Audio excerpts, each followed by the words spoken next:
ஆதவ் அர்ஜுன் ரஜினியை பற்றி பேசிய பேச்சுக்கு கண்டனம் தெரிவித்தது யாருன்னு பார்க்குறீங்களா?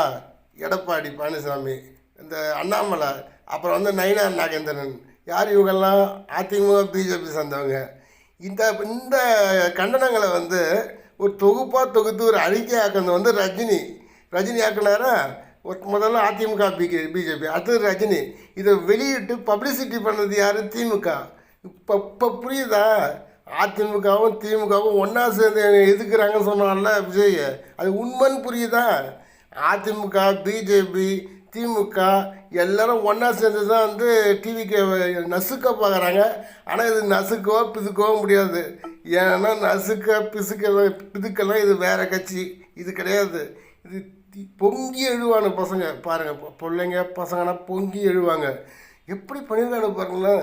அதிமுககாரன் கண்டனம் தெரிவிச்சிருக்காங்க, அதிமுக பிஜேபிக்காரன்னு. அதை ரஜினி ஒரு அறிக்கையை தயாரித்தார்.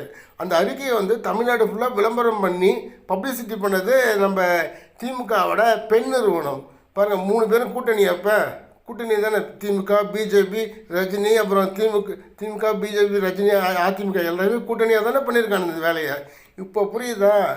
திமுக அதிமுக வேறு இல்லை. நான் இல்லைனா நீ இல்லைனா நானுன்னு சொல்லிட்டு ஒரு காம்ப்ரமைஸ் பண்ணிட்டு ஒரு 2 வேறு கட்சி, அவ்வளோதான்.